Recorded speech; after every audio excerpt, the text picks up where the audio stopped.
Today, I'm going to be showing you 5 matches you need to watch if you're a new wrestling fan or if you're a returning one.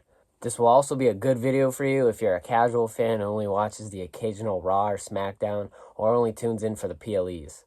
I'm going to be giving you a good variety of different matches that you're able to dip your toe into to see if you like, and you can, continue down that path if you want to start from a certain point from that match and on, if you want to look at some things before, and also just to see what you like and don't like. Okay, the first match I'm going to be giving you guys to watch is Cody Rhodes versus the Tribal Chief Roman Reigns at WrestleMania 40.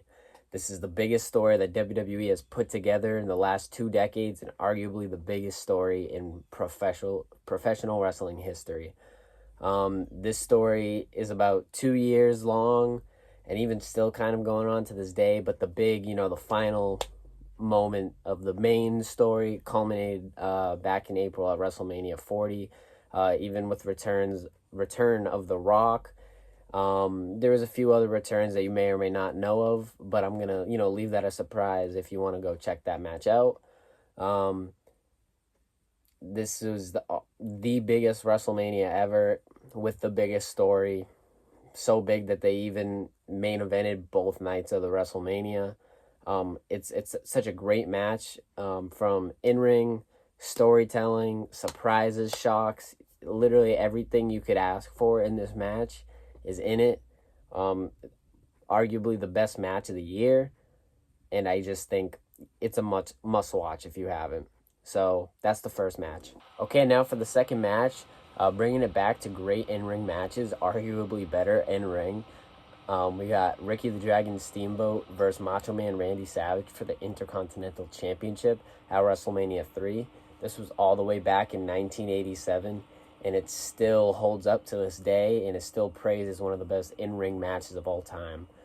They even went as far as writing down each individual move they were going to do back to back to back to back to back from start to finish. They had to memorize everything, and they executed it perfectly, and I think that is the big reason of why that match still holds up to this day, and it's one of the best in-ring classics you could watch. Okay, for this third match, I'm going to be giving you The Undertaker versus Mankind inside of Hell in a Cell at King of the Ring 1998. And while this match isn't known for its in-ring wrestling, it is known for its moments and is one of the most iconic matches, one of the most iconic Undertaker matches, and maybe the most iconic Mankind match. This happened twice. It's personally one of my favorites, just because of Mankind just showing how tough he is, just getting up over and over and over again. Not only that, most of the wrestlers probably wouldn't be able to get up from that, but definitely most normal people would not get up from what he went through in that match. And a lot of the match is waiting for Mankind to get up. But if you can sit through that, it's not an extremely long match by any means. But I do think it is a must watch just for the moment. And I think where that being the third Hell in a Cell match, I really think that set the bar, set the standard, and the blueprint for what Hell in a Cell match could be and can be. But I still don't think, for crazy moments like that, I don't know if that's been topped.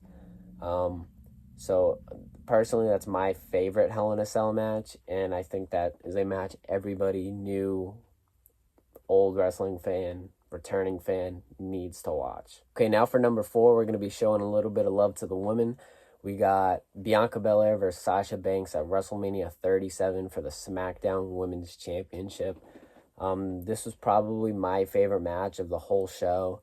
We got Bianca Belair, who is just relatively new to the main roster, winning the 2021 Royal Rumble, trying to prove that she is the EST, the strongest, the fastest, the quickest, roughest, toughest, everything she says.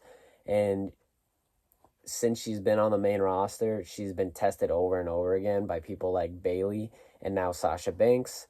So Bianca has now won the 2021 Royal Rumble, and she is challenging Sasha Banks, who was kind of pushing her around a little bit, more so verbally, calling her a rookie and says she doesn't have what it takes, and how Sasha Banks is the best. And they go out there in the main event of night 1, not only being the second WrestleMania main event to be main evented by women, but the first WrestleMania main event to be main evented by a black woman. And I think they put on such a great match. Another one that's not super long, maybe around 20 minutes, but it's personally my favorite match. And I was already a fan of Bianca Belair when she first arrived on the main roster, but this really cemented her as one of my favorites, and she still is to this day, and shows how good Sasha Banks really is in the ring. And now for this last match, if you want something that's quick, fast-paced, hard-hitting, look no further than the WrestleMania Tag Team Showcase at last year's WrestleMania 39. It was the Street Profits versus Alpha Academy versus the Viking Raiders versus Ricochet and Braun Strowman. Short match, not even 10 minutes. Everybody had a chance to showcase what they can do, showcase new moves, jaw-dropping moves. Everybody had a big moment in that match, and even one big move that they all kind of did together. Another one of my favorites of that WrestleMania, maybe not my favorite, but it's because it's filled with so many good matches, but it's really short and sweet. Like, it's such a good match. Honestly, that might be my number one match that I would say you need to watch, just because it's short and it's easy to digest. So I know I didn't really do this for the other matches, but I just wanted to talk about that showcase match again. Some of my favorite points in that match was Angelo Dawkins absolutely shoulder checking the hell out of Braun Strowman, and Chad Gable doing, I believe, the first Chaos Theory also to Braun Strowman that I will show right here. Those are two of my favorite spots in the match, but there's arguably better ones, but there's just, it's a whole spot fest. It's fantastic. I don't know how I left this out. It's on the thumbnail and it was on my list, but for whatever reason, I forgot to record this. So now I'm recording this after I recorded everything else, and I'm just going to throw this in the middle. Ilya Dragunov versus Walter, now Gunther, is one of the craziest hard-hitting matches WWE has ever put on, and is, I would say, personally my favorite match of all time. This was back in 2020, 2021, during the, you know what happened then. I don't think I can say it. There was no fans. There maybe they put like a few people out there, but I don't think there was any fans. But honestly, I think that made the match even better because of their hard-hitting moves. They sounded so much worse and so much more painful with it echoing and there being no fans. This is a must watch. It is violent. It is gruesome.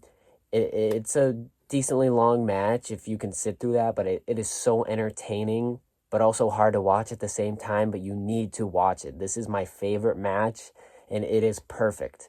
It is perfect, and they even do another one a year or two later with a different outcome. So please, if you have not seen this, which I don't think you have because this is the video I am making, new wrestling fans, but whether you are or not, you need to watch this match. And one last bonus one, I'm going to give you Speedball Mike Bailey versus Will Ospreay. Now, where this is not WWE, if you want to get into the indies or just anything that's not WWE, I think this is a great match to look at. This personally got me into Speedball Mike Bailey. He was one of my favorite wrestlers now, and I even got to go see him live in Rehoboth. It's a very, very fast-paced, another fast-paced, hard-hitting one. And if you just want to get into something that's not WWE, I recommend this match because this made me a fan of somebody who I had never heard before. If you want to check it out, it was on TNA, just one of their normal Impact shows in October last year. So I definitely recommend check that out. Okay, let me know what you thought of my list. Let me know if there's any ones that you would have put on here. If you go and decide to watch any of these, please come back and let me know what you thought of them. Or if you want to hit me up and tell me, I'm going to leave my Twitter, Instagram, TikTok all right here. But also down in the comments, subscribe, leave a like, and if you want more of this, do all those things that I said. Okay, get out of here.